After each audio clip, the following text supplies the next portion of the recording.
Just let me know when y'all are ready. We can get started. I'm good. Chris, can you?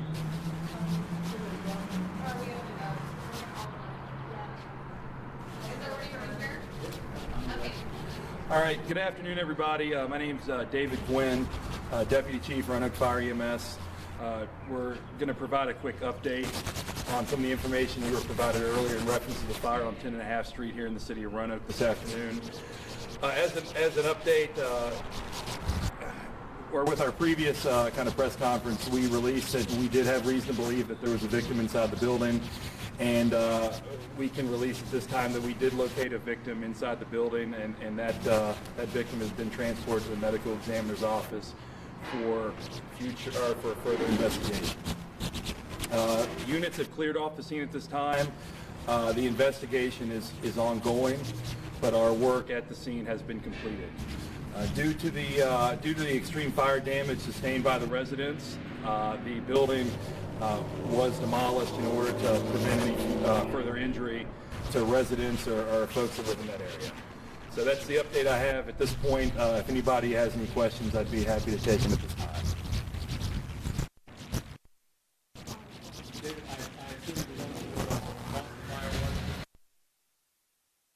Again, under investigation. We're probably going to continue our continue interviews and things of that nature in order to get the call.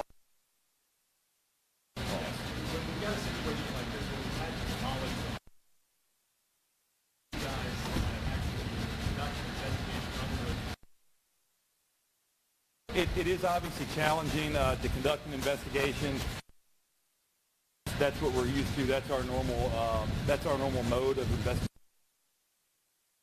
That is uncommon for us to do.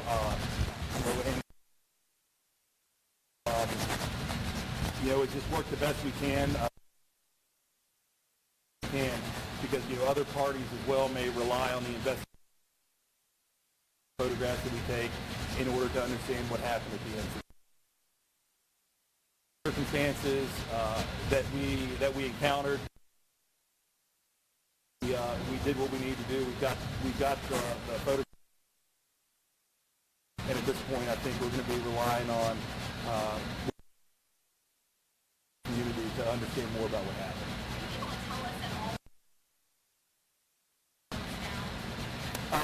The victim was found in the rear of the.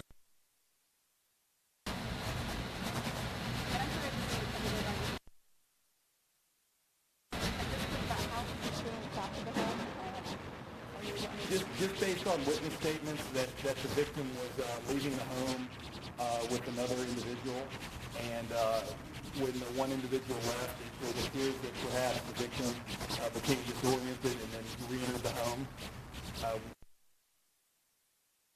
And comments on that, but that's our belief. At the point, the victim became disoriented and went deeper into the home, and that's where they were found. Are you able to confirm whether that man was a minor? Have you guys identified the victim yet? So at this point, we don't have a formal identification on the victim. That's going to be the responsibility of the medical examiner's office.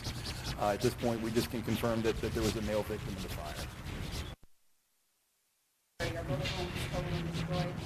The one home, again, was demolished because of the hazard that it posed to the community. The other home, code enforcement will be working with the owner of that home, probably issuing an order for the home, and then either make a decision on repair or demolish.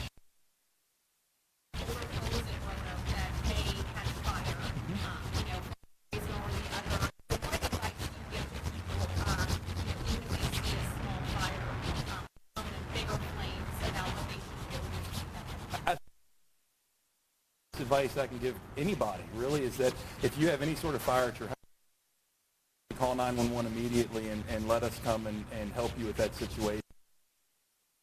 What we always fear is that people have an incident and they believe that incident, and then that incident can quickly get out of hand. And fire, when it's freely burning, doubles in size every minute.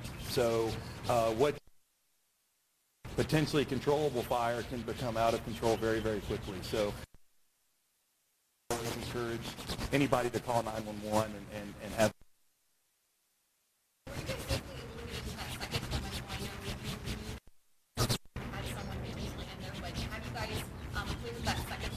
Yes, we have. We did, investigators did go through, take photographs of the second home, so, we feel confident that there's no victims in there. Just to reiterate, there's one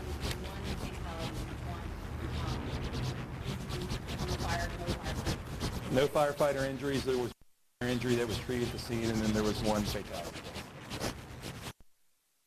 But are you able to say anything at this point about the suspected cause of the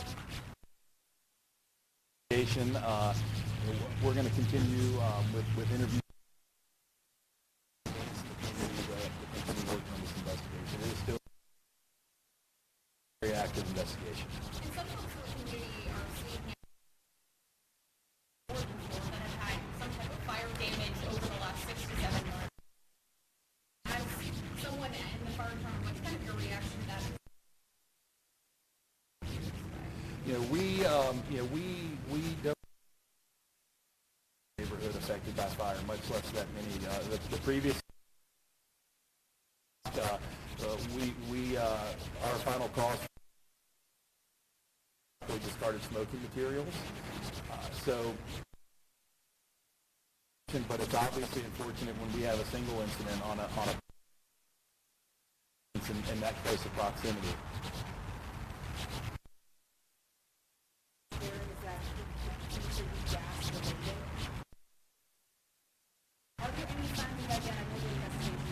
In terms of,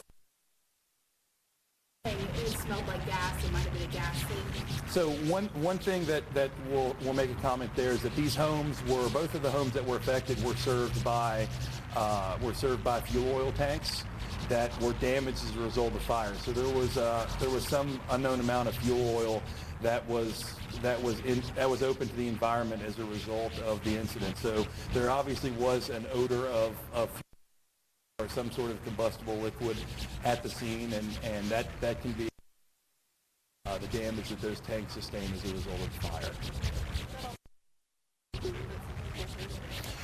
We're still looking at that. We found a number of that could be related to that. Often when vehicles are involved in fail due to heat, they often fail explosively. We also identified items there that are not unsafe. Heat and overpressurization, they can fail in that way. So that would indicate foul play in terms of those.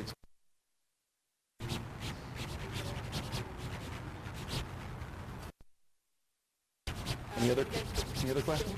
Sure. You still all believe that this in the house that collapsed? That's our belief. What exactly happened is still being looked at in the house. I would say I don't want to limit where we are with the initial investigation. I would, in terms of, I think the explosions were secondary to the cause of the fire. I'll put it that way.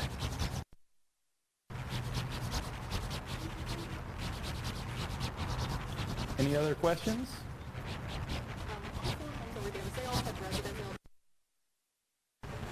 I think at least 3 of the 4 did. The 4th, I'm not sure. The 4 did. And just to clarify, Sure. are they able to go back in as a city permit? I did not see any damage that would keep somebody from living in those houses tonight. Is the count of this one still 13 people displaced by 3 homes, or is that updated? Yes, 13 is our number right now. What can you give us that based on details? I'm not sure, Kristen. Sorry. That's okay. So I will say some exposure to one of them, but they're all being treated by the Red Cross, and in total there are 13.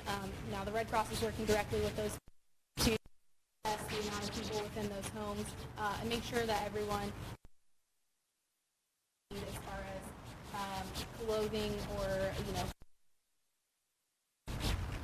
The young woman we talked to described lived in the second house over when they realized what was going on. They were banging on people's doors that were the homes that were right around and telling them to get out. Make sure that more people look at business. I mean,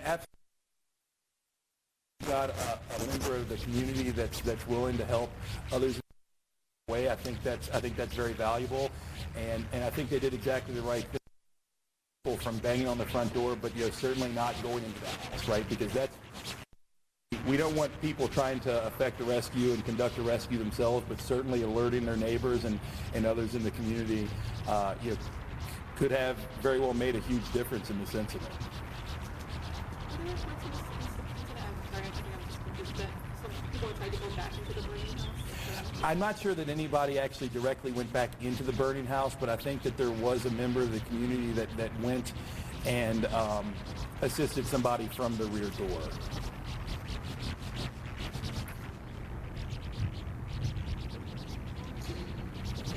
All right, thanks everybody. If we have any more updates, Kristen, we'll put those out. So thank you very much.